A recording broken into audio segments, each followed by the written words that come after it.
1절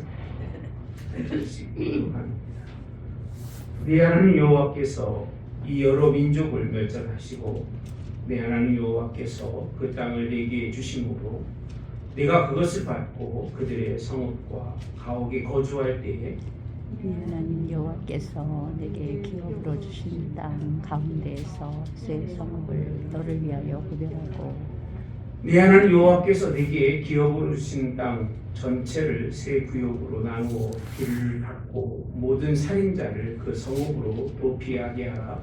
살인자가 그리로 도피하여 살 만한 경우는 이런 곧 누구든지 본래 원한이 없이 부지 중에 그의 이웃을 죽이니 가령 사람이 그 이웃과 함께 벌목하러 살림에 들어가서 손에 도끼를 들고 벌목하려고 찍을 때에 도끼가 자루에서 빠져 그 이웃을 맞춰 그를 죽게 함과 같은 것이라. 이런 사람은 그 성읍 중 하나로 도피하여 생명을 보존하게 할 것이니라. 그 사람이 그에게 본래 원한이 없으니 죽이기에 합당하지 아니하나 두렵건대 그 피를 보복하는 자의 마음이 복수심에 불타서 살인자를 뒤쫓는데 그 가는 길이 멀면 그를 따라잡아 죽일까 하노라. 그러므로 내가 네게 명령하기를 새 성읍을 너를 위하여 구별하노라. 네 하나님 여호와께서 내 조상들에게 명세하신 대로 내 지경을 넓혀 내 조상들에게 주리라고 말씀하신 땅을 다 내게 주실 때 너희가 오늘 내가 너희에게 명령하는 이 모든 명령을 지켜 행하여 내 하나님 여호와를 사랑하고 항상 그 길로 행할 때에는 이 셋 외에 새 성읍을 더하여 네 하나님 여호와께서 내게 기업으로 주시는 땅에서 무죄한 피를 흘리지 말라. 이같이 하면 그의 피가 내게로 돌아가지 아니하리라. 아멘. 18장에 이어서 지난주 말씀은 선지자 하나를 일으키신다는 말씀 기억하시죠? 오늘은 반복되는 겁니다. 19장은 우리가 말하는 무슨 성이죠? 도피성에 관한 말씀입니다. 그리고 경계선입니다. 경계선에 관한 말씀 앞에서 한번 반복한 겁니다. 그리고 또 하나는 재판에 관한 말씀입니다. 재판의 증의에 관한 말씀. 세 가지를 19장에서 말씀해 주고 있는 것이 본문입니다. 하나님을 잘 섬기고 의로운 이제 선지자가 일어나서 이 땅에 그 말을 이 땅에 두신다 할지라도 그가 오시기까지 이스라엘 민족에서 하나님이 원하시는 특별한 게 있습니다. 그것이 뭐냐면 생명이라는 거예요. 생명 굉장히 중요하죠. 그렇죠?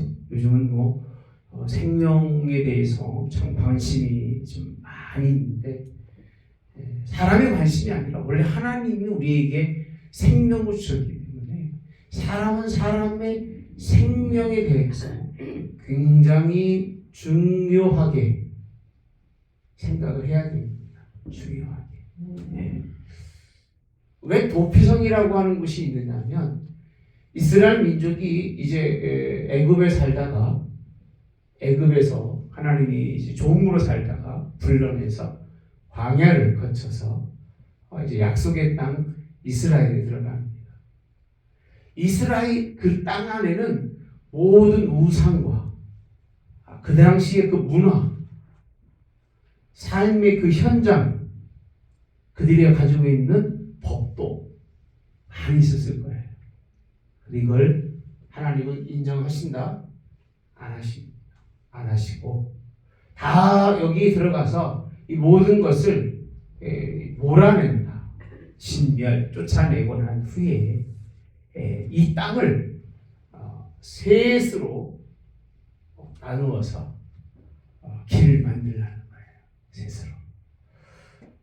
셋으로 길을 만들라는 것은 이 넓은 땅을 딱 분할로 셋으로 해서 거기에 중간에다가 뭘 지으냐면 사람이 도망할 성을 지라는 거예요.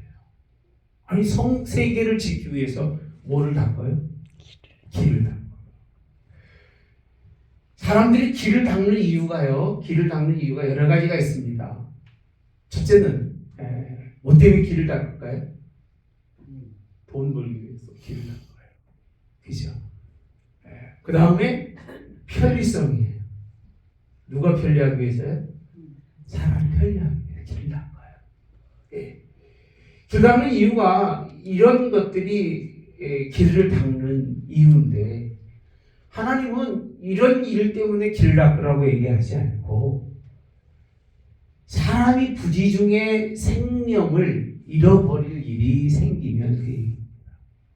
의도적이지 않고 실수와 잘못 어떤 그런 일로 인해서 생명을 잃게 해서 또 그 사람의 생명을 잃을까 봐서 그 생명을 중요하게 여기기 위해서 하나님은 이 도피성을 만드는데 그냥 만들지 말고 오늘 말씀해 보시면 셋으로 구역으로 나눈 다음에 길을 닦고라고 되어 있습니다. 길을 잘 닦아서 그들이 거기 도망할 수 있도록. 그러면 어떻게 보면 그죠? 다른 이유 때문에 이제 그 건물이 지어져야 되는데 이 도피성 생명을 잃어버린 사람들의 생명을 잃어버리지 않도록 하나님은 하나의 생명을 중요하게 여깁니다. 하나님. 그래서 99마리 뭐보다 양보다 잃어버린 한 마리 양을 하나님은 찾으시는 분이시네요. 99마리 어디에 두고? 들에 두고 잃어버린 한 마리 양 고생하고 있고 갈 곳을 모르는 그 양을 찾으신 분이 누구라고요? 하나님이십니다. 하나를 중요하게 여기시는. 그래서 오늘 본문의 말씀에 특이한 게 한 가지가 있어요. 이 길을 닦는데 우리 같으면 누구를 위해서 바꿔야 돼요? 여기 있는 우리가 뭐 오늘 뭘 한다 그러면 우리를 위해서 하는 거예요? 나를 위해서 하는 거예요? 너희를 위해서 하는 거예요? 너를 위해서 하는 거예요? 네? 너희죠. 우리가 이런 일을 생각하면 너희라고 생각합니다. 너희 복수잖아요. 그죠? 복수인데 성경에 보면 이렇게 되어 있습니다. 이렇게 표현하고 있습니다. 자, 어디죠? 2절에 보시면 내 하나님 여호와께서 내게 기업으로 주신 땅 가운데서 새 성읍을 누구를 위해서? 너를 이렇게 되어 있습니다. 너를 위해서. 이 너라고 하는 한 사람을 지명하고 있는데 하나님은 다 그 한 사람 한 사람을 위해서 이거 만들라는 무슨 이유일까요? 왜 너라고 할까요? 너희가 아니라 너희라고 하는 복수는 내가 될 수도 있고 내가 안 될 수도 있는 거예요. 그죠? 우리라고 하는 거니까. 근데 이 너라고 하는 너는 단수예요. 어떤 사람이든지 이런 일을 당할 수 있다 없다? 당할 수 있다는 거예요. 그래서 이 말씀을 준비하면서 어떻게 하나님이 너희를 위해서 이 도피성을 준비하라고 되어 있는 게 아니라 너 한 사람을 위해서 그러니까 모든 한 사람 한 사람 자신들이 그러한 지경에 빠질 수 있는 뭐가 있다는 거예요? 가능성이 있다는 거예요. 너를 위해서 하나님은 도피성. 그래서 교회는요 너희를 위해서 있는 게 아니에요. 자꾸 우리는 복수를 굉장히 좋아해요. 우리 그치? 우리들 좋아하지만 구원이 뭐죠? 천국 가는 거잖아요. 구원과 신앙은 절대 복수가 아니에요. 하나님이 여러분을 구원하신 게 아니라 나를 위해서 그렇게 되어 있습니다. 예수님이 십자가에 죽으신 것은 너희를 모든 사람이라는 건데 여기서 너희라고 하는 너희의 개념은 다릅니다. 이스라엘만이 아니라 무슨 민족이에요? 모든 민족을 전체적으로 보고서는 그 민족의 누구를 위해서 너 한 사람을 하나하나의 영혼을 구원하신 분이 누구셔요? 예수님이기 때문에 교회의 특징은 반드시, 그리고 여기에 도피성의 특징은 그 무엇보다도 먼저 그곳에 들어가거니와 이 길을 닫고 한 사람 한 사람의 생명을 보존하기 위해서 이 성을 쌓으라는 거예요. 참 물어볼게요. 도망가서 피한다. 그러면 피하는 사람은 뭐하죠? 살지만 그 얘기죠. 죽은 사람은 어떻게 될까요? 죽은 사람과 죽은 사람의 가족은 어떨까요? 네? 억울할까 안 억울할까? 억울하겠어요 안 억울하겠어요? 억울하죠. 왜? 피는 피로, 눈은 눈으로, 이는 이대로 갚아야 되잖아요. 그죠? 얼마나 분통이 터지겠어요. 네. 네. 그러냐도 불구하고 하나님의 관점은 죽은 사람의 죽음은 누구 뜻이에요? 하나님의 뜻일 수 있다는 거예요. 하나님의 뜻.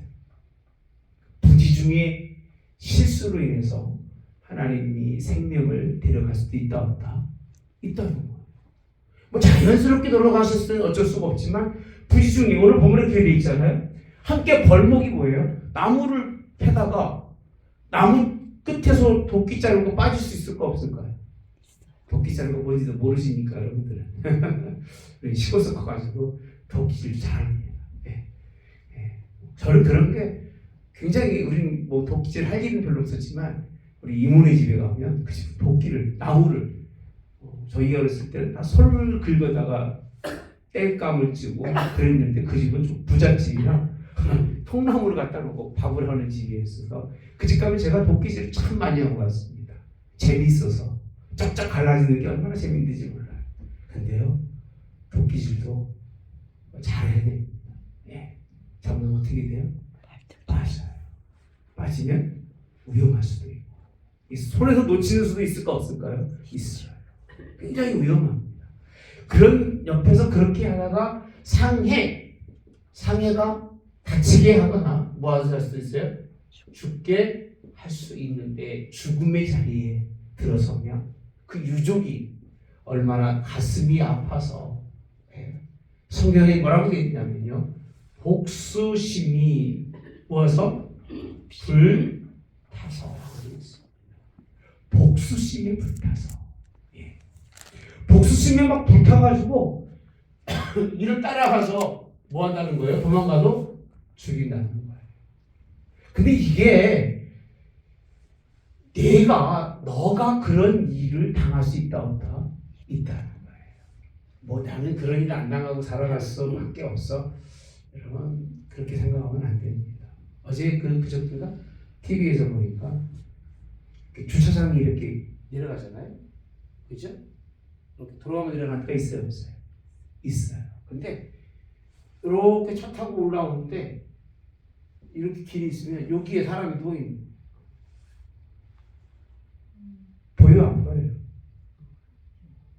CCTV를 보이는데 앉아 있는 사람 올라가니까 이게 안 보이니까 턱 걸린 거예요. 그래서. 근데 이 차주가 잘못 있을까 없을까? 이게 이제 논쟁거리인 거예요. 여기 누워 있는 사람이 잘못이에요, 잘한 거예요? 잘못이죠. 술 먹고? 잘못이죠. 아니 술 먹고 음주운전하는 것도 잘못이지만 술 먹고 자기 자신을 자기의 여기에 둔 사람은 무슨 잘못이에요? 더 잘못이죠. 이거는 음주운전보다 더 잘못인데 이 사람은 음주운전도 안 하고 거기가 사람 있을 자리가 아니니까 거기가 있는 것 때문에 사고 나가지고 이 문제로 법적인 것을 다투고 이렇게 길이 이렇게 있으면 우회전 나갑니다. 그죠? 여기에 사람이 딱 누워 있어서 사망을 했어요. 그러니까 이 사람을 사망하지 않으려면 엉덩이를 들고 이렇게 쏴봐야 되는데 이 차에서는 이 사람이 차주가 가해자라고 이렇게 표현했지만 2차에서는 무죄다. 그렇게까지 뭐 운전하면서 머리 들고 필요가 있다 없다? 없다. 여기에 술 먹고 누워 있는 사람의 책임이 크다는 거다. 크다는 거. 다시 제가 왜 이 말씀을 드리냐면 이거를 지금 뭐 하고 있는 것이죠? 재판관이 네? 판결하고 있는 거예요.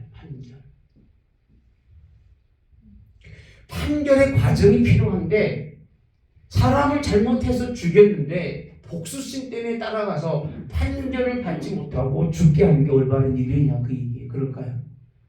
네? 그래 안 그래요? 아니에요. 그러니까 판결이 있을 때까지는 피해 가해자죠. 가해자임에도 불구하고 그를 어디에다가 도피성에 두라는 거예요. 이게 성경에서 말하는 인권입니다. 인권. 하나의 생명을 부지중에 어렵게 하고 힘들게 해도 그 사람이 무엇을 판결이에요. 판결을 받을 때까지는 어디에 있도록? 도피성에 있도록. 그래서 이 사람이 고의로 그랬으면 이 사람은 어떻게 돼야 돼요? 법대로 뭐가 돼야 돼요? 처리가 돼야 돼요. 법대로 처리. 이는 이로 눈은 눈으로 그렇게 돼 있습니다. 근데 잘 들어보시면 고의가 아니라면 그는 어디에 있어야 된다? 도피성에서. 여기는 없습니다. 본문에는. 도피성에서. 누가? 거기에 도피성에 대제사장이 거기 있는데 그가 살아있을 동안 그가 거기서 뭘 받는 거예요? 형벌을 받는 거예요. 벌 받고 대제사장이 죽으면 모든 게 뭘 받는 거죠? 사면 받고 다시 돌아와서 자신의 하나님이 주신 생명을 누리게 하는 이게 도피성의 의미인데 들어가면 가장 먼저 하게 만드신 것이 이 도피성의 사건인 거예요. 예. 근데 요즘은 한국도 보면 무조건 죽으면 죽은 사람이 잘못한 게 아니라 죽인 사람만 잘못인 것이 너무나 많아요. 아까 말씀드렸잖아요. 이 자리에 누워있는 사람의 책임이 큰 거예요. 이거는. 옛날 같으면 말도 못합니다. 부끄러워서. 그렇잖아요. 왜 술 먹고 여기에 누워서 그러냐 그 얘기예요. 네. 이 사람의 책임이 크다고 요즘 판결하고 있습니다. 피해자와 가해자라고 하는 그 명확하지 않는 것을 판결하기까지는 성경에서는 여기에 머물러 있을 수 있도록 하나님이 하나의 생명을 중요하게 된다는 것이 본문에 있는 것입니다. 예수 믿는군요. 이러한 생각 속에서 신앙생활을 하는 거예요. 그냥 무조건 뭐 신앙생활을 하는 게 아니라 자 그러면서 이 사람이 이제 고의로 죽였으면 어떻게 해야 되느냐? 엄정하게 하는 거예요. 엄정하게. 고의는 나쁜 거예요. 그렇죠? 그러니까 고의적으로 인생을 살아가면 안 돼요. 누구를 고의적으로 골탕 먹이거나 누구를 고의적으로 해코지하거나 누구를 고의적으로 피해주는 고의가 표가 날까 안 날까요? 고의적으로 편하게 하는 사람은 그건 고의가 아니에요. 멍청한 거지. 고의적이라고 하는 것이 드러나기까지는 얼마나 그 상황을 정확히 판단하고 그 사람의 심리적인 것까지 다 판단합니다. 법원의 판사들이 쉽게 판단하지는 않아요. 그 인격과 그 삶. 그래서 한 번 죄 지은 사람, 두 번 죄 지은 사람, 세 번 죄 지은 사람 죄값이 달라요. 이 사람은 인정 안 합니다. 두세 번 왔다 갔다 한 사람 얘기면 믿을까 안 믿을까? 안 믿는 거예요. 왜? 그 사람 인격 자체가 그 말을 신뢰하지 못하게 하기 때문에 안 믿는데 어떤 이 엄정하게 성경은 그래서 그러나 한편으로는 사람은 뭐하다는 거예요? 연약하다는 거예요. 왜? 뭘 하니까? 실수를 한다는 거예요. 우리 실수 한번 안 해보셨지? 우리 이고사님 그런 거 안 한다고 그러시는데 하셨구나. 사람은 누구나 실수합니다. 사람은 다 연약할 수밖에 없는 거예요. 연약해서 죄라고 할 수 없는 죄를, 남에게 피해라고 할 수 없는 피해를 뭐하고 산다는 거예요? 지고 산다는 거예요. 그걸 하나님은 어떻게 여기신다? 긍휼히 여겨서 가장 먼저 우리의 연약함과 우리의 실수를 인정하시는 하나님, 인정해 주시는 거예요. 너희는 누구나, 목사도 실수해요. 네, 목사도 연약합니다. 그래서 그냥 목사라는 직분만 있는 거지 사람은 다 거기서 거기에 옛날 그러잖아요. 그놈이다 라고 표현하죠. 저는 참아 못하겠습니다만 사람 다 거기서 거긴 거예요. 그러니까 그걸 하나님이 긍휼히 여기셔서 만든 것이 무슨 성이라고요? 도피성이에요. 피할 수 있는 판결을 받아서 정말 그 사람이 고의로 했는지 부지 중에 실수로 했는지로 하나님이 이제 판결할 때까지는 그를 잘 보호할 수 있도록. 7절에 그렇게 되어 있습니다. 내가 내게 명령하기를 새 성읍을 위하여 뭐하라? 성읍을 누구를 위하여? 너를 위하여 구별하라 하노라 라고 되어 있습니다. 이 말씀을 보면 한 사람 한 사람에게 나는 도피성 필요 없어 그렇게 당연하지 마시고, 사람이 깊은 올무에 빠지는 게 때로는 힘든 일에 빠지는 게 빠지고 싶어 빠지는 게 아니에요. 그 길로 그렇게 가다 보면, 인생의 삶을 살다 보면 한두 번 빠지게 되어 있는데, 그렇게 빠졌을 때 피할 길을 허락하시는 말씀을 해주시는 것이 오늘 본문에 있는 말씀인데, 9절에 봅시다. 또 너희가 오늘 내가 너희에게 명령하는 이 모든 명령을 지켜 보아요 행하여, 그렇게 되어 있습니다. 그 다음에 내 하나님 여호와를 사랑하고 항상 그의 길로 행할 때, 이렇게 되어 있습니다. 잘 봅시다. 하나님이 이 도피성을 만들고 이렇게 어려운 일이 생겼을 때 생명을 중요하게 여기면서 이 길로 만들 때에 이렇게 끝나지 않고, 이게 기본적으로 잘 이루어지면 몇을 더 만들어라? 셋을 더하라는 거예요. 도피성이 몇 개가 되는 거예요? 네? 6 도피성을. 그러니까 너무 이게 작아서 혹시라도 하나의 생명이라도 누구 때문에, 복수심에 불타는 사람 때문에 잃어버릴까 봐 어디를 더 지경 속에다가 여섯이라고 하는 도피성을 만들려고, 그래서 더 용서하고 더 이해하고 하나님이 더 볼 베푸시도록 긍휼을 베푸시도록 그렇게 이스라엘 백성들을 사랑하시는 하나님의 사건을 우리가 볼 수 있습니다. 11절 말씀의 이야기를 보면 미워하여 엎드려 그를 기다리다가 상처를 입혀 죽게 하고 오라고 되어 있습니다. 미워한다는 거예요. 싫어한다는 거예요. 마음에 그렇게 막 꽂혀진 게 있어가지고 내가 언젠가 너 그냥 안 둘 거야.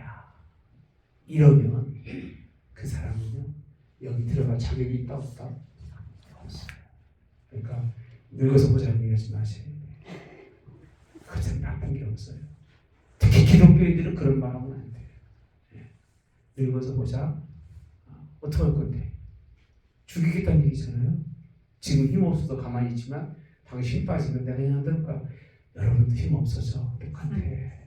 괜히 세상 하는 말 따라서 하다가 후회하지 말고 그렇게 하면 안 돼요. 그죠? 먼저. 네? 그래서 먼저 간다. 그럼 그 얘기요. 그러다 먼저 가. 먼저 가면 괜찮게. 늙어서까지 짐되지 말고, 하나님이 어떻게 이끌어갈지는 아무도 모르니까 여러분은 그냥 빈말이라고 그런 말 하지 마세요. 가족이나 가까운 사람을 미워하거나 싫어하거나 하지 마세요. 그런 사람은 어떻게 실수로 죽여도 그 마음에 미움이 있기 때문에 하나님을 실수로 안 보시는 거예요. 그런 데는 또 누가 틈타죠? 마귀가 틈을 타서 그렇게 실수하게 의도적으로 하나님의 뜻이 아닌데 그렇게 쓰여질 때가 얼마나 많은지 그때는 보복자의 손에 넘겨 죽이게 하고 되어 있습니다. 여기에 못 들어간다는 거예요. 못 들어간다. 이게 만약에 마지막 때에 이 도피성이 하나님 나라 천국이라면 이게 천국은 미움을 가진 사람들은 못 가요. 기독교인들이 이렇게 공부하고 미워하고 싫어하고 싸우고 그러면 그런 사람이 없겠지, 그죠? 네, 그러면 기독교인이 아니에요. 천국을 소망하는 사람은 그런 게 있으면 된다, 안 된다? 안 되는 거예요. 자, 그냥 넘어갈게. 시간이 많이 걸려서. 그래서 이렇게 표현합니다. 13절. 내 눈이 그를 긍휼히 여기지 말라. 하나님이 긍휼히 여길 사람은 살리지만 너는 그를 뭐하지 말아라? 긍휼히 여기지 말래요. 그러면 하신 말씀이 무죄한 피를 흘린 죄를 이스라엘에서 제하라. 그러면 뭐가 있으리라? 복이 있어요. 얼마나 무섭습니까? 미움을 가지고 행한 행동에 대해서는 긍휼이 통하지 않아요. 네. 그래서 우리가 주기도문에도 우리의 죄를 용서하신 것 같이 우리도 용서하게 하옵시고 라고 되어 있잖아요. 그게 믿음이라고 하는 게 지난주 말씀처럼 그런 게 믿음인데 14절에 가서 보시면 내게 주어 차지하게 하는 땅 곧 내 소유가 된 땅에서 조상이 정한 네 이웃에 따라서 경계표를 참 그래서 묘합니다. 이 말씀을 설명하고 두 번째는 뭐에 관한 말씀이냐면 경계표에 관한 말씀입니다. 이걸 존중해야 그 얘기입니다. 긍휼히 여기고 굉장히 내가 하나님 앞에 사랑받는 사람처럼 여기에 들어갈 수 있는 모든 사람들이 그런 위험도 있지만 사실은 이 경계선이라고 하는 건 너와 다른 사람들 사이에 뭐죠? 넘어가지 말아야 할 선이라는 거예요. 선. 이게 없으면 안 됩니다. 자꾸 가까우면 네 것도 내 거, 내 거는 네 거, 그런 것 같지만 네 것도 내 거, 내 거는 내 거. 이렇게 되는 거예요. 그러니까 참 이 욕심이라는 거에는 한도 끝도 없어요. 이 경계석이라고 하는 걸 네 마음대로 좌로나 우로나 옮기지 마라 그 얘기예요. 그 뜻은 그의 것은 그의 것으로 인정하고 내 거는 내 것으로 인정하라 그 얘기예요. 땅 한 평 가지고 천국 갈까요? 흙도 가지고 갑니까? 아니요. 몸도 흙으로 버리고 가야 돼요. 가지고 갈 게 하나도 없어요. 근데 그냥 뭐 조금이라도 그냥 자기 땅 찾느라고 그냥 머리통 터지게 싸우고 그런 분들 여러분 봐요 못 봐요? 보죠? 이건 뭐냐면 소유권입니다. 소유권. 하나님이 이렇게 생명을 존중해서 도피성으로 그를 보낸다 할지라도 그 얘기예요. 살아가는 동안에 무엇만큼은 소유권만큼은 뭐하라는 거죠? 인정하라는 거예요. 여러분 거 하나도 없어요. 그죠? 여러분 게 하나도 없어요. 내게 뭐가 있을까 생각해보면 아무것도 없어요. 나중에 가서는요. 그냥 나만 남아 있는 거예요. 나만. 네. 근데 조금 생각만 해보면 내가 나를 인정하고 싶은 사람은 다른 사람도 뭐하라는 거예요? 인정해주라는 얘기예요.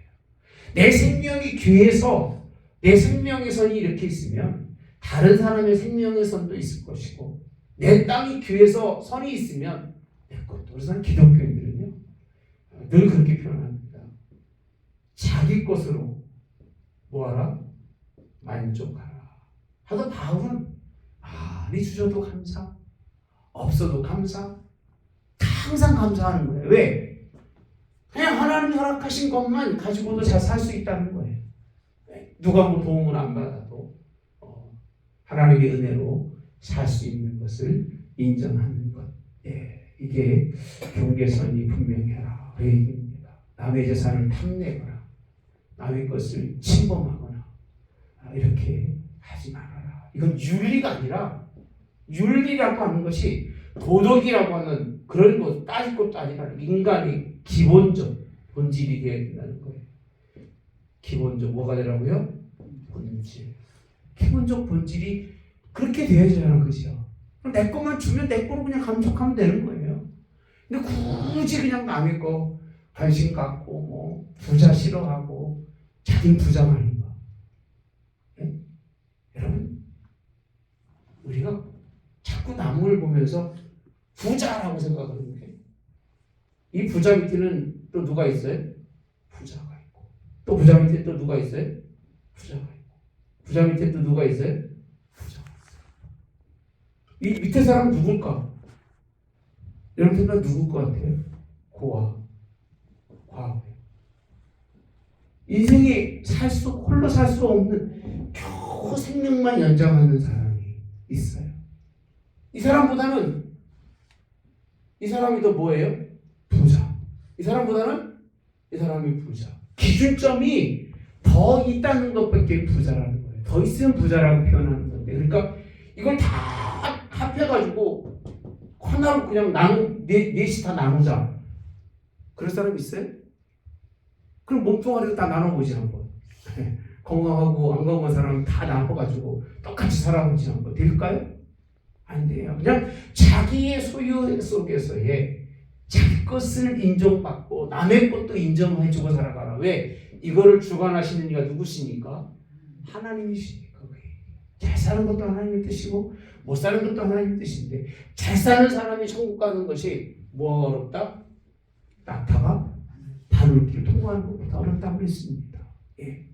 부자가 천국 가는 게 얼마나 어려운지 몰라요. 근데 하나님은 누구의 하나님이셔요? 고아와 과부의 하나님이셔요. 하나님 그분이 그런 분이셔요. 그러니까 이분이 이런 사람들이 자기 소유권을 포기하는 거 좋은 거예요.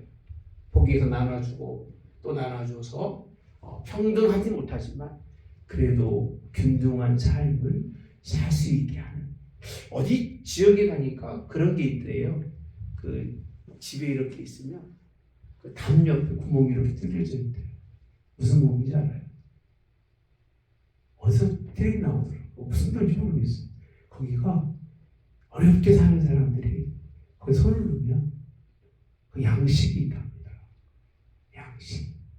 이게 큰 부잣집에서 이렇게 구멍을 내서 어려운 사람들이 한 주문씩 집어서 가서 집에 양식을 쓸 수 있도록 그런 동네가 있었다는 걸 제가 어제 텔레비에 나와서 참 옛날 어르신들이 지혜롭다.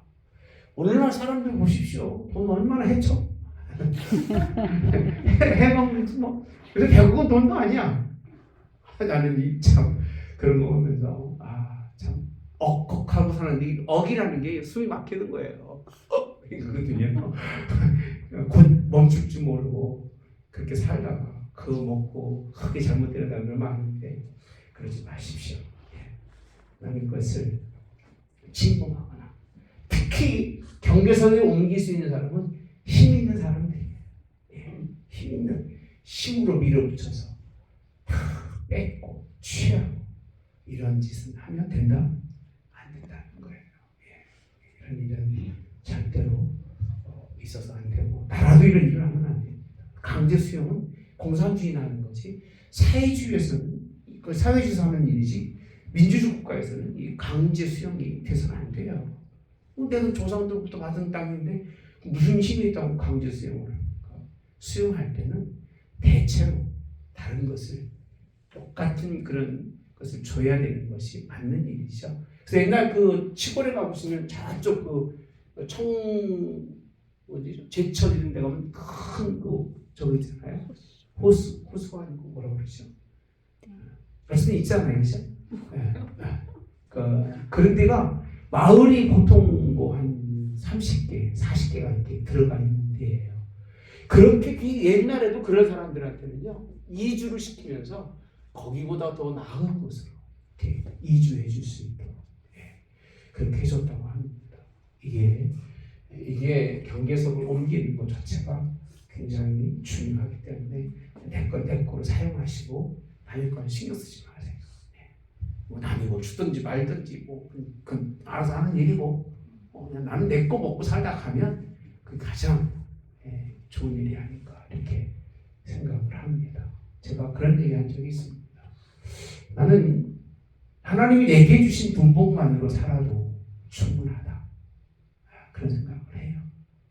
지금까지 그렇게 하나님 복음 전하고 그렇게 살게 하신 하나님께 감사하고 앞으로도 우리에게 주신 하나님의 분복, 남의 것에 대한 소유에 그런 관심이 없어도 내 것으로 하나님이 충분히 먹이실 것을 약속해 주시는 말씀입니다. 그리고 나서 15절 이하에서 보면 사람의 모든 악에 관하여 라고 되어 있습니다. 또한 모든 죄에 관하여 라고 표현하죠.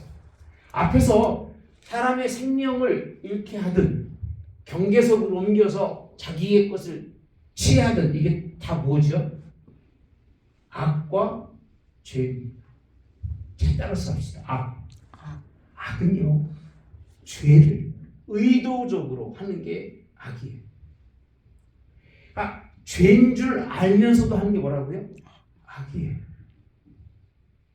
죄라고 하는 거는 어떤 사회적으로나 인간의 아까 말한 기본적 본질에서 벗어나는 것, 이게 뭐라고요? 죄예요.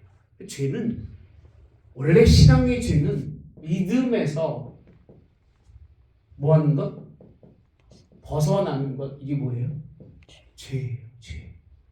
그러니까 죄라고 하는 게 어떤 길에서 벗어나는 게 죄예요. 아이들이 학교 가는데 학교 안 가고 다른 길로 가는 게 뭐예요? 네? 죄죠. 학교 가서 공부해야 이리로 가야 되는데 이리로 가면 죄잖아요. 그죠? 그러다 결국은 뭘 당하게 되죠?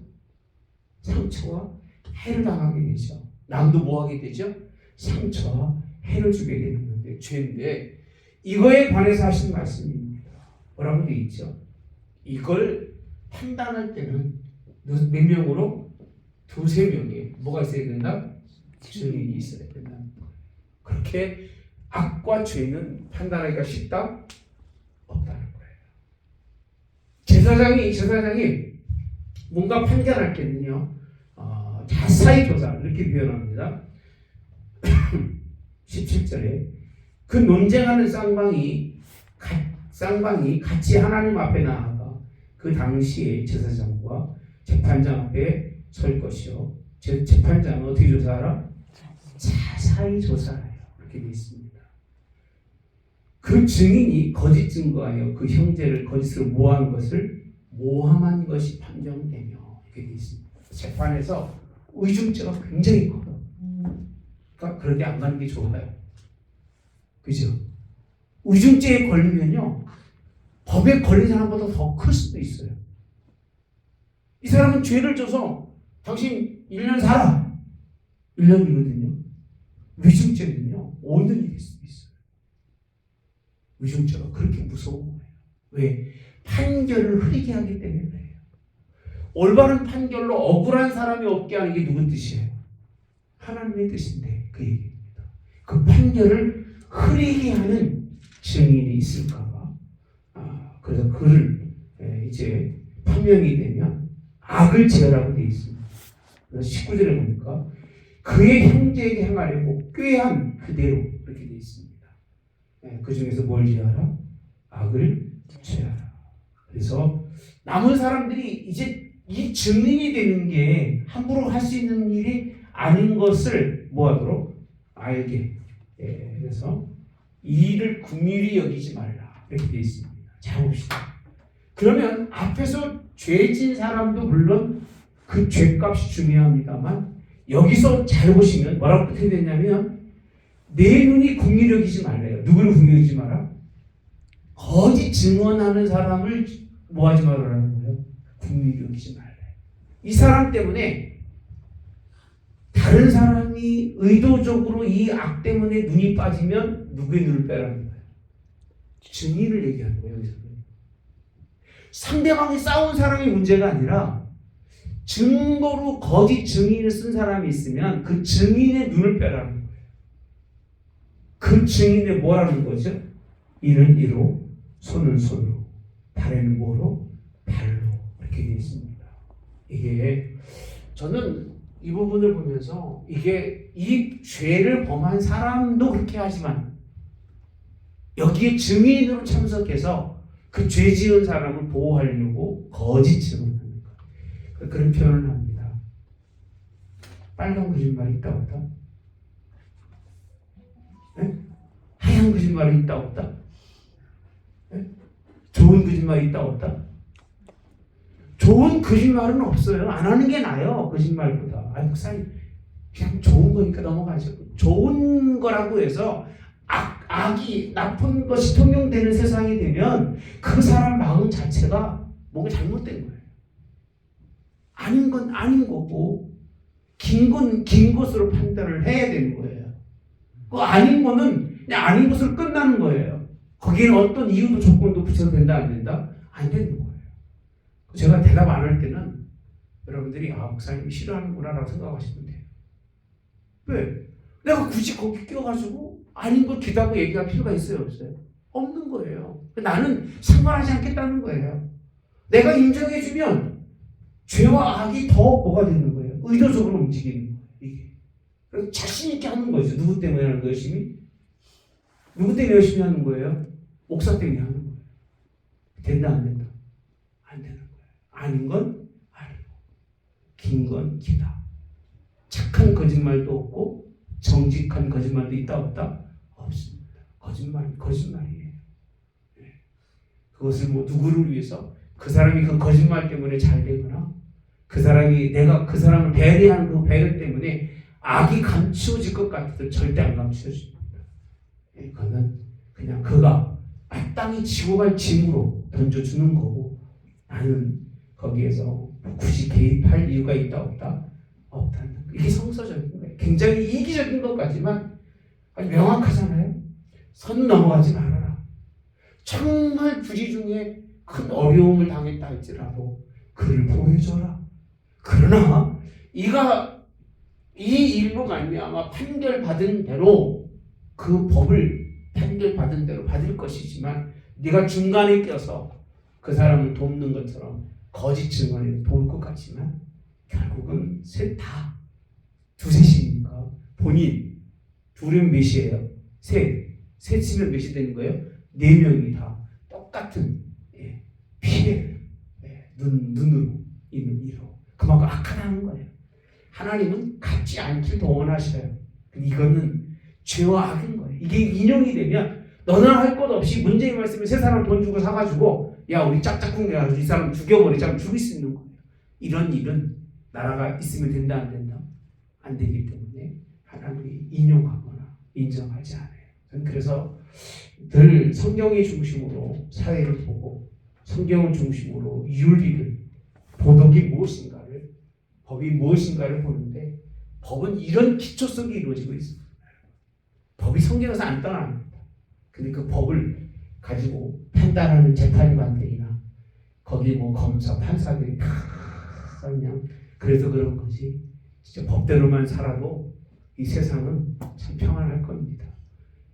이 법 속의 불법이 성행하는 것이 큰 문제이긴 한데 어떠셨어요? 끝났는데 뭐 아니 뭐 지금 다른 거 하나도 없어요. 지금 살아가는 삶을 얘기한 것뿐이에요. 네. 성경은요 꼭 예수님만 말씀드리는 것이 아니라 예수님 믿는 사람들이 이렇게 살아야 됩니다. 욕심 없이 내 건 내 것으로 남의 건 남의 것으로 인정해주고 악은 죄는 안 보는 게 유익한 거예요. 그래서 죄와 악이 달고치지 못하도록 그런 세상을 만들어 가야 한다는 것이 이 구약이 이 예수님 오시기 전에 약 한 1500년 전에 이 모세 때 쓴 글입니다. 그러니까 엄청 오래된 거지, 그죠? 우리가 지금 뭐 조선 시대 400년, 삼국 시대라고 해봐요. 500~600년 전입니다. 그때 지금 예수님 오시기까지는 2000년, 그죠?